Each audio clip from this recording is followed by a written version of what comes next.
Shikues të nderuar, ju përshëndes dhe mirë se vini në edicionin informativ të mbrëmjes në News 24, ndër të tjera në lajme do të ndiqni. Ish deputeti demokrat Saliani nga Shkodra doli kundër atyre që ai quan koltukofagët e Partisë Demokratike, sillen si lepurusha para regjimit Tigra me demokratët. Deputetët demokrat marshuan drejt Surrelit, ku ndodhet edhe shtëpia e kryeministrit Edi Rama, jep dorëheqjen vodhe me Agasin dhe Ballukun. Spak kontrollet e njerëzit e Ballukut në fokus shefja e kabinetit Sindi Dushku. Rriten sulmet digjitale 115 shkelje në vitin 2025 mbi qytetarët, aktivistët e shërbimet publike. Kosova nesër në zgjedhje të parakoshme, diaspora ka nisur tashmë votimin. Sulme ruse mbi Kiev të vrarë, të plagosur dhe ndërprerje masive energjisë elektrike. Stuhi bore në New York, shpallet emergjencë, alarme dhe në New Jersey e Connecticut.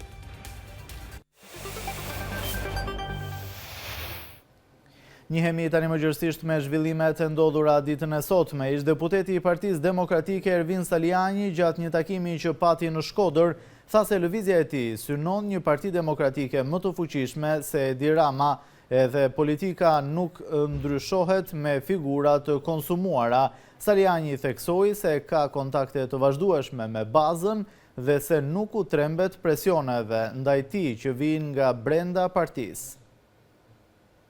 Nga Shkodra, Ervin Saliani, antari i kryesisë së Partisë Demokratike, në takimin e paralajmëruar me demokratët e qytetit, pavarësisht përpjekjeve të zyrave qendrore të Partisë Demokratike për t'i ndaluar, bëri një fjalim të fortë politik. Ai nxori mesazhin që ju dërgua më herët demokratëve shkodran, në të cilin thuhej se takimin ja organizonte Benet Beci, kryebashkiaku socialist i qytetit verior. Në rastet e tjera nga grupe kriminale, nga një numër i cili paguhet nga Partia Demokratike, edhe nga ju, edhe nga ne. Saliani i vuri në dukje se mesazhet e dërguara nuk përfaqësojnë për kujdesje për qytetarët e madje as urime për festat e fundvitit. Nuk ju kanë uruar as për Krishtlindje, as për Bajram, as për të bërë një mesazh kundër qeverisë Edi Ramës, as për të bërë thirrje për protesta, por ju bëjnë thirrje që mos takohemi me njëri tjetrin. Ish deputeti demokrate quajti sjellje e koltukofagëve të fiksuar pas karriges dhe të gatshëm të ushtrojnë presion mbi demokratët përmes deklaratave publike. Gabimet që ka bërë Partia Demokratike kanë bërë që Partia Demokratike të jetë sot gjendjen që është. Për shkak të emrimeve të padrejta, për shkak të mos promovimit të drejtuesve të partisë që kanë sakrifikuar dhe sakrifikojnë për Partinë Demokratike, po për shkak të emrimeve nepotike dhe me lidhje familjare, siç është rasti i të pandehurit Benet Beci, që nga drejtori i Partisë Demokratike sot është kryebashkiak i Partisë Socialiste dhe pa guxojnë që ta përmendim. Ai akuzoi disa figura të partisë që tregohen të butë përballë qeverisë, por përpiqen të duken të fortë para demokratëve. Shumica e njerëzve të cilët përballë regjimit sillen si lepurusha dhe përballë demokratëve duan të tregohen sikur janë tigra, e kanë gabim. Saliani foli për degenerimin e pushtetit, duke përmendur skandalet e fundit që lidhen me Akshin dhe dosjen e zëvendos kryeministres Belinda Balluku. Në çdo vend normal, një ministër që dështon, një zyrtar që përfshihet në aferë i jep dorëheqjen, e nëse nuk i jep dorëheqjen e shkarkon kryeministri. Këtu dorëheqja e zhdukur nga fjalori i pushtetit. Në vend saj kemi arrogancë. Megjithatë, ai u ndal edhe te Spak, duke theksuar se drejtësia po tregon se mund të prek nivelet më të larta të pushtetit. Duhet ta themi qartësisht se për disa nivele që mendoheshin të paprekshme, pandëshkueshmëria nuk është më e përjetshme. Drejtësia vonon por nuk harron. Dhe Spaku, me të gjitha kufizimet, por edhe me presionet që e shoqërojnë, ka treguar se drejtësia mund të prek edhe në majat më të larta të pushtetit, siç ka ndodhur me dy rastet që i thash pak më parë. Ai po tregon me fakte pavarësinë e tij në disa nivele. Dhe kjo është një shpresë e madhe për shoqërinë shqiptare që në çdo rast kur një strukturë specializuar siç është Spaku duhet mbështetur dhe duhet thënë e vërteta ashtu siç është. Saliani e mbylli takimin e tij në Shkodër me thirrjen për reflektim të Partisë Demokratike për një rrugë përmes së cilës rrëzohet qeveria aktuale. Shqipëria nuk ndryshon duke rikthyer politikat vjetra, metodat vjetra, figurat konsumuara dhe mentalitete që i kanë zhgënjyer qytetarët që shumë vite më përpara. Duhet thënë qartë, e vjetra ka dështuar. Deputetët demokrat Klevis Balliu, Besart Xhaferi, Elda Hoti dhe antarët e FRPD-s zhvilluan një protest në Surrel, ku ndodhet edhe shtëpia e kryeministrit Edi Rama, me pishtar në duar ata bën thirrje për dorëheqjen e Ramës dhe i kërkuan të përballet me drejtësinë për akuzat për korrupsion. Sot kemi ardhur këtu, këto janë veprime guerilse paqësore për t'i dhënë mesazh kryeajdutit Shqipërisë. Ose jep dorëheqjen, ose me hira me pa hirë do të heqin qytetarët shqiptar. Ke larguar 1.2 milion shqiptar nga vendi i tyre. U ke zaptuar pronat, i ke vjedhur shtëpit, i ke nxjerr nga shtëpiat e tyre, e nëse ti nuk jep dorëheqjen të përballesh me drejtësinë, bashkë me agasin tat dhe me lubin tate, shqiptarët do të marrin ty nga shtëpia jote dhe do të çojnë ata në burg nëse drejtësia nuk vepron ndaj teje. Në të kundërt, qëndrestarët që pe në bulevard do t'i kesh në kuzhinë.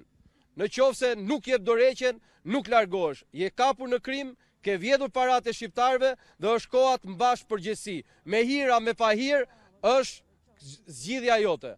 Por qytetarët nuk do të ndalen derisa të largojnë.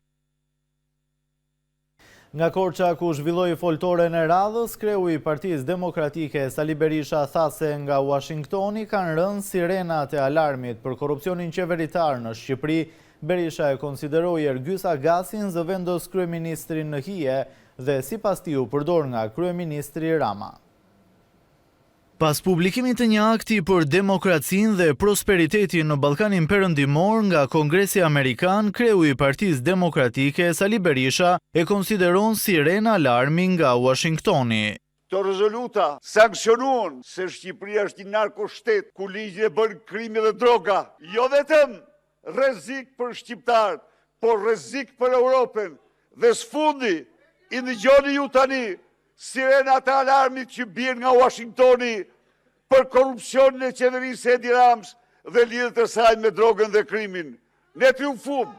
Nga foltorja e Korçës këtu të shtunë, Berisha pati edhe këtë mesazh për Ergjys Agasin, i shpallur në kërkim pas operacionit të SPAK pranë Agjencisë Kombëtare të Shoqërisë Informacionit. Sa herë kam laku emrin e Ergjys Agasit. Çfarë del tani? Ai ishte zëvendës kryeministër në hije. Ishte kryeministër në hije. Pse? Sepse atë përdorte Edi Rama për shumicën e krimeve të tij. Edhe gjatë këtij takimi, Berisha ju rikthye akuzave ndaj Belinda Ballukut. Ajo lubia që shkonte për siguruar bukën si babysitter në rrugë të Athinës. Kthehet dhe u vjedh shqiptarëve 300 apartamente. Berisha u pyet edhe për takimet e Ervin Salianit me demokrat në Shqipëri. Njeriu niset nga besimi, dhe besimi është një dhunti. Natyrisht, kur kalon vit, vijnë e kuqe bën zgjedhjen tënde.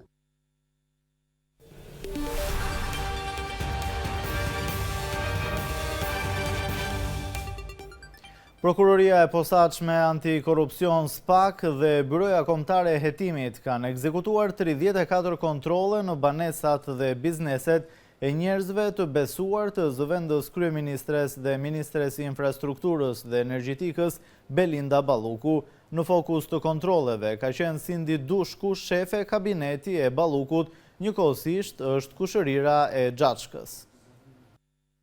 SPAK ka përfunduar një seri prej 34 kontrollesh të njëkohshme ndaj personave të konsideruar të afërt dhe të besuar të zëvendës kryeministres dhe ministres së infrastrukturës Belinda Balluku në kuadër të hetimit që po thellohet ndaj saj. Në fokus të kontrolleve ka qenë Sindi Dushku, shefe kabineti e Ballukut, njëkohësisht edhe kushërira e Xhaçkës. Po ashtu, kontrolle janë ushtruar në biznese dhe banesa të lidhura me Ilir Shtufin dhe Rock Gjokën. Burime bëjnë me dije se kontrolle janë kryer edhe ndaj zyrtarëve të ARSH dhe Kesh, përfshira ndartë komisioneve të vlerësimit të ofertave për tendera të dyshuar. Një tjetër emër i përfshirë është edhe Viola Haxhiademi, së cilës i është sekuestruar telefoni celular për herë të dytë dhe i është kontrolluar banesa. Gjatë kontrolleve janë sekuestruar dokumenta, telefona celular dhe pajisje kompjuterike, të cilat do t'i nështrohen analizës nga hetuesit e SPAK. Burime nga organi i akuzës konfirmojnë se hetimi ndaj Belinda Ballukut po intensifikohet. SPAK pritet i paraqesë kuvendit prova të reja në vijim të kërkesës për autorizim për arrestim, çka sinjalizon një fazë të re dhe më të avancuar të këtij hetimi. Sipas rrjetit investigativ BIRN, gjatë vitit të fundit, sulmet kibernetike dhe mashtrimet online janë rritur mjaft me goditje ndaj infrastrukturave kritike, të cilat kanë shkaktuar ndërprerje të shërbimeve publike dhe kanë ekspozuar të dhëna sensitive. Monitorimi i BIRN për një vit identifikoi gjithsej 115 shkelje digjitale. Sulmet digjitale në Shqipëri janë bërë më të shpeshta dhe më të sofistikuara gjatë 12 muajve të fundit, duke krijuar rreziqe serioze për sigurinë e të dhënave dhe integritetin e hapësirës online. Një monitorim i rrjetit investigativ BIRN për periudhën shtator 2024, gusht 2025 identifikoi gjithsej 115 shkelje digjitale, ku mbizotërojnë përmbajtjet e dëmshme, sjelljet kërcënuese dhe shkeljet e të drejtave ekonomike dhe aseteve digjitale. Më të prekurit nga këto shkelje janë qytetarët dhe grupet e aktivistëve, ndërsa autorët e sulmeve mbeten kryesisht të pa identifikuar. BIRN shkruan se digitalizimi masiv i shërbimeve publike përmes platformës qeveritare i Albania ka sjell lehtësi për qytetarët, por njëkohësisht ka rritur ekspozimin ndaj rreziqeve për mbrojtjen e të dhënave personale. Shkeljet më të rrezikshme lidhen me sulmet ndaj infrastrukturave kritike, të cilat kanë shkaktuar ndërprerje të shërbimeve publike dhe kanë ekspozuar të dhëna sensitive. Sipas BIRN, viti 2025 u shënua nga dezinformimi dhe manipulimi i informacionit gjatë fushatës zgjedhore parlamentare, përmes përmbajtjeve të gjeneruara me inteligjencë artificiale dhe përdorimit të faqeve anonime për propagandë politike. Një tjetër problem serioz, shkruan BIRN, mbetet rritja e mashtrimeve financiare dhe sulmeve, të cilat imitojnë komunikimet zyrtare të institucioneve apo kompanive private dhe synojnë të dhënat personale dhe financiare të qytetarëve. Ekspertët dhe institucionet nënvizojnë se ndërgjegjësimi i qytetarëve, forcimi i sigurisë kibernetike dhe përmirësimi i kuadrit ligjor mbeten hapa kyç për adresimin e këtyre rreziqeve.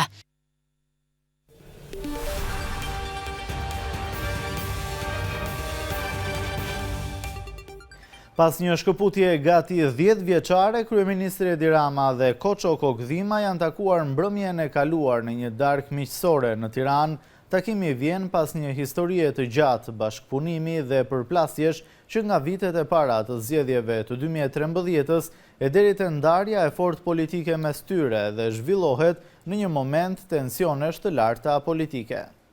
Pas gati një dekade shkëputje, kryeministri Edi Rama është takuar mbrëmjen e së premtes me Koço Kokdhimën, një nga figurat më të afërta të tij në vitet e para të ardhjes në pushtet. Burime bëjnë me dije se Rama dhe Kokdhima kanë ndarkuar së bashku në një restorant pranë arenës kombëtare në një takim të përshkruar si miqësor. Nuk ka informacion zyrtar mbi qëllimin e takimit apo temat e bisedës, por prania e tyre së bashku ka tërhequr vëmendjen për shkak të historisë së gjatë dhe të ndërlikuar mes dyshes. Marrëdhënia Rama-Kokdhima ka qenë dikur jashtëzakonisht e ngushtë. Kryeministri e ka konsideruar publikisht Kokdhimën si mentor politik dhe strategjik, ndërsa para zgjedhjeve të vitit 2013, ata ishin pothuajse të ndarë. Kokdhima u pas si një nga arkitektët kryesor të fitores së Partisë Socialiste, me ndikim të fortë në strategjinë elektorale dhe komunikimin politik. Pas zgjedhjeve, raportet nisën të ftohen. Fillimisht u shfaqën konflikte të brendshme për mënyrën e drejtimit të partisë, rolin e biznesit në politikë dhe ndikimin e Kokdhimës në vendimarrje. Përplasjet u bën publike kur kulmuan me largimin e tij nga Partia Socialiste dhe një shkëputje të gjatë politike dhe personale me Ramën.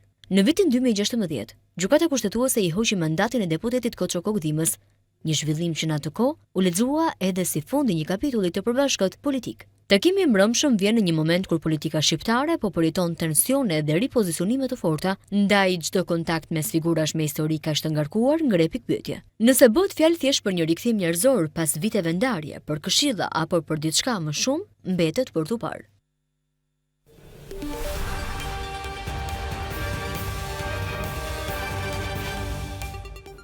Prokuroria e Sarandës ka përfunduar hetimet dhe ka dërguar për gjykim 5 shtetas, mes të cilëve kryeinspektorin dhe disa inspektorë të Inspektoriatit Vendor të Mbrojtjes së Territorit Sarandë të akuzuar për veprat penale, shpërdorim detyre dhe ndërtim i paligjshëm Nga hetimet rezultoi se në zonën e Ksamilit, në vendin e quajtur Kanali i Vivarit, pjesë e parkut kombëtar të Butrintit, janë kryer ndërtime në një sipërfaqe të madhe pa leje ndërtimi nga Agjencia e Zhvillimit të Territorit dhe pa kontratë me Agjencinë Kombëtare të Bregdetit. Sipas prokurorisë, punonjësit e Inspektoratit Vendor të Mbrojtjes së Territorit nuk kanë konstatuar në mënyrë të plot punimet e palishme dhe nuk kanë marrë masën administrative dënim me gjobë, siç parashikon ligji. Prokuroria njofton se u dërgua për gjykim edhe personi juridik Laguna Invest për veprën penale ndërtimi i palishëm.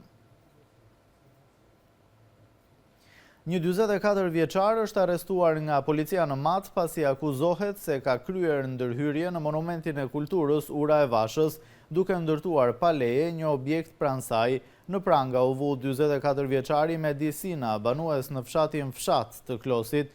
Ai akuzohet për veprën penale, shkatrimi i veprave kulturore dhe ndërtimi palishëm, ndërsa u kap në flagrancë duke ndërtuar një objekt i papajisur me lejen përkatëse, si dhe duke kryer ndërhyrje dhe punime të palishme në Monumentin e Kulturës Ura e Vashës.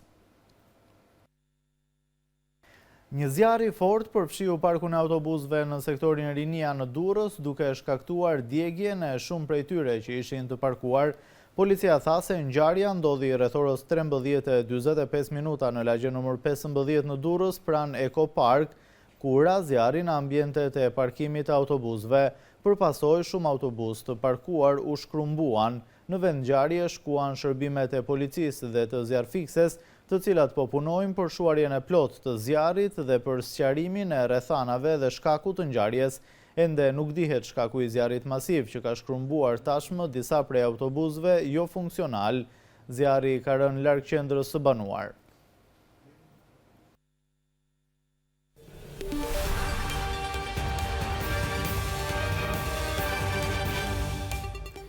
Këtë të diel qytetarët e Kosovës votojnë në zgjedhje të jashtëzakonshme parlamentare pas një krize politike që vazhdon prej muajsh dhe mungesës së unitetit nga përfaqësuesit politik për të formuar qeveri pas zgjedhjeve të fundit të 9 shkurtit 2025. Sa i përket fushatës zgjedhore, partitë kryesore politike janë fokusuar në tema kryesisht të ekonomisë, arsimit, sigurisë e integrimit evropian. Këtë të diel qytetarët e Kosovës votojnë në zgjedhje të jashtëzakonshme parlamentare pas një krize politike që vazhdon prej muajsh dhe mungesës së unitetit nga përfaqësuesit politik për të formuar qeverinë pas zgjedhjeve të fundit të 9 shkurtit 2025, raporton Anadolu. Numri qytetarëve me të drejtë vote në vendvotimet në Kosovë është 1.999.205 votues. KQZ-ja ka përgatitur 948 qendra votimi në vend dhe pikat e votimit në mbi 20 vende jashtë Kosovës, përfshirë ambasada dhe konsulata. Për zgjedhjet e jashtëzakonshme janë certifikuar gjithsej 24 subjekte politike, përfshirë 18 parti politike, 3 koalicione parazgjedhore, 2 iniciativa qytetare dhe një kandidat i pavarur. Kuvendi i Kosovës përbëhet nga 120 vende, prej të cilave 61 mandate sigurojnë shumicën e nevojshme për të formuar qeverinë. Sa i përket fushatës zgjedhore, partitë kryesore politike janë fokusuar në tema kryesisht të ekonomisë, arsimit, sigurisë, integrimit evropian. Fushata zgjedhore përfundoi të shtunën. Edhe pse nuk ka sondazhe zyrtare përfundimtare publike, vëmendja është e përqendruar tek rezultatet e lëvizjes vetëvendosje Partisë Demokratike të Kosovës dhe Lidhjes Demokratike të Kosovës, 3 subjekteve më të mëdha politike. Në zgjedhjet e fundit të rregulta mbajtur më 9 shkurt 2025, vetëvendosje doli partia më e madhe me rreth 42% të votave dhe 48 vende në kuvend, por pa shumicë të nevojshme për të formuar qeverinë, gjë që çoi në krizë politike. Presidentja e Kosovës, Vjosa Osmani, shpalli zgjedhjet e jashtëzakonshme në fund të nëntorit, pas mungesës së unitetit politik për të krijuar një qeveri të qëndrueshme që do të merrte mbështetje të mjaftueshme në kuvendin e Kosovës. Zgjedhjet e jashtëzakonshme parlamentare në Kosovë monitorohen nga vëzhgues vendor dhe ndërkombëtar, përfshirë edhe misione nga Bashkimi Evropian.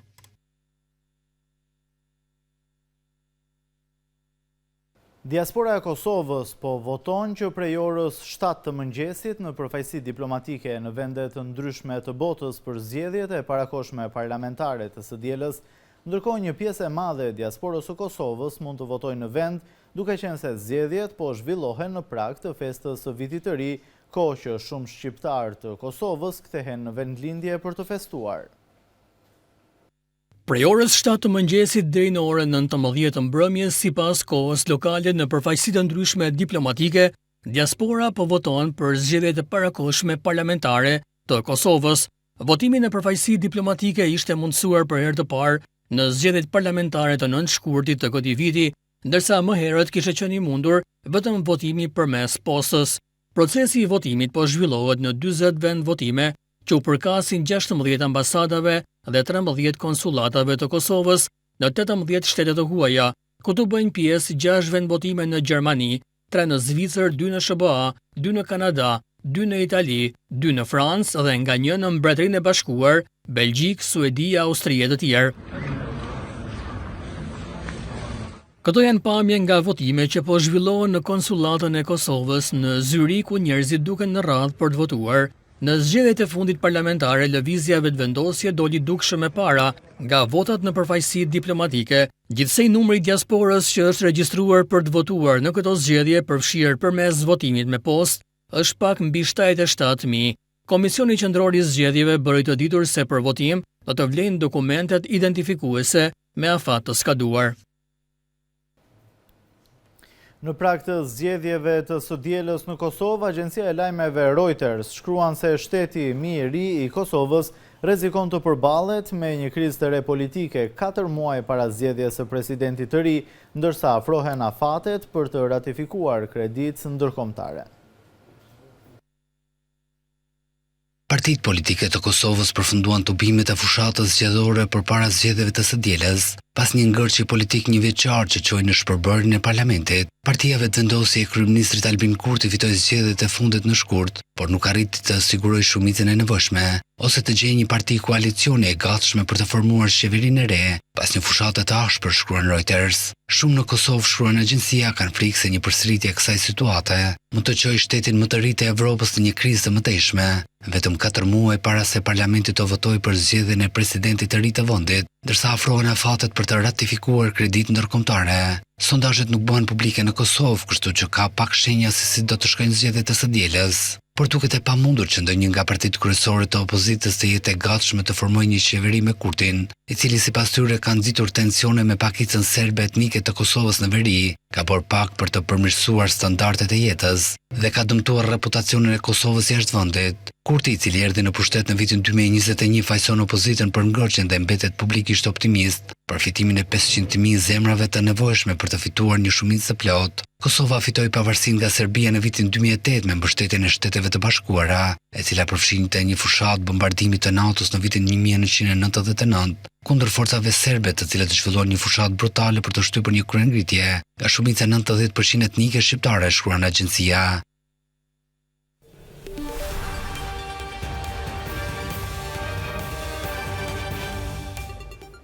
Një breshëri dronësh dhe raketash ruse mbi Kievin dhe periferitë e tij vran një person e plagosën disa të tjerë, ndërsa energjia elektrike u ndërpre për qindra mijëra njerëz në Ukrainë. Qytetarët e kaluan natën në vend strehime si stacionet e metrove.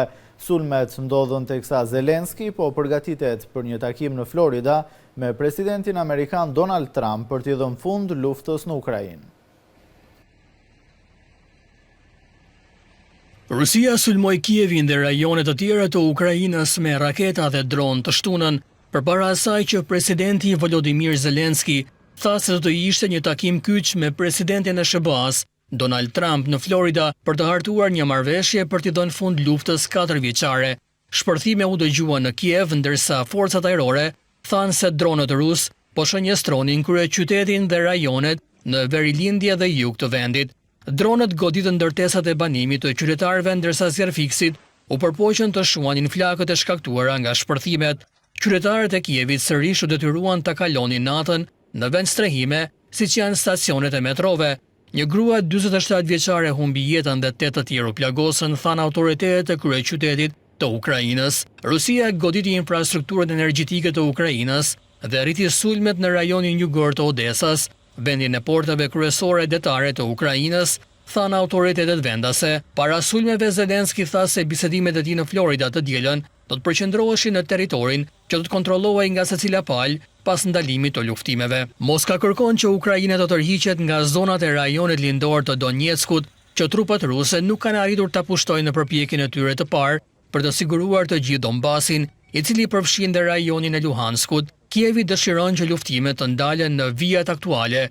Sipas një kompromisi të SBA-s, një zonë lirë ekonomike do të krijohej nëse Ukraina largohet nga pjesë të rajonit të Donetskut, megjithëse detajet ende nuk janë përpunuar. Axios citoi Zelenski të ketë thënë se nëse nuk është në gjendje të nxjisë SBA-n të mbështesë qëndrimin e fortë të Ukrainës për çështjen e territorit, ai është i gatshëm ta vërë planin 20 pikësh në një referendum, përsa kohë që Rusia pranon një armpushim 16 ditor për t'i lejuar Ukrainës të përgatitet dhe të mbajë votimin. Rusia e akuzoi Zelenskin dhe mbështetësit e tij në BE të premten se po kërkonin të shkatërrojnë planin e ndërmjetësuar nga SBA-ja. Gjendja e emergjencës u shpall në New York për shkak të një stuhie të fuqishme me rreshje të dendura bore, një nga më të fuqishmet që prej vitit 2022. Paralajmërimet për stuhi dimërore ishin gjithashtu në fuqi në New Jersey dhe Connecticut. Mira fluturime në të gjithë verilindjen e Shteteve të Bashkuara u anuluan. New Yorku shpalli gjendjen e emergjencës të premten për shkak të një stuhie të fuqishme dimërore me rreshjet më të dendura të dëborës që nga viti 2022 duke ndërprerë udhëtimet në të gjithë verilindjen e Shteteve të Bashkuara të Amerikës. Shërbimi kombëtar i motit tha se shkalla e rreshjeve të dëborës mund të kalojë deri në 5 cm në disa zona me më shumë se 23 milion njerëz në paralajmërime për stuhi dimërore. New Yorku ishte ndër më të prekurit nga rreshjet e borës dhe shiu të ftohtë. Rreshjet e dëborës nisën të binin në të gjithë zonën e qytetit të New Yorkut të premten në mbrëmje dhe parashikohet të intensifikohen të shtunën. Paralajmërimet për stuhi dimërore ishin gjithashtu në fuqi në New Jersey dhe Connecticut. Mira fluturime në të gjithë verilindjen e SBA-s u anulluan, përfshirë më shumë se 300 në aeroportin ndërkombëtar John F. Kennedy që nga e premtja. Aeroportet u bën thirrje pasagjerëve të kontrollojnë informacionet e linjave ajrore për përditësimet më të fundit.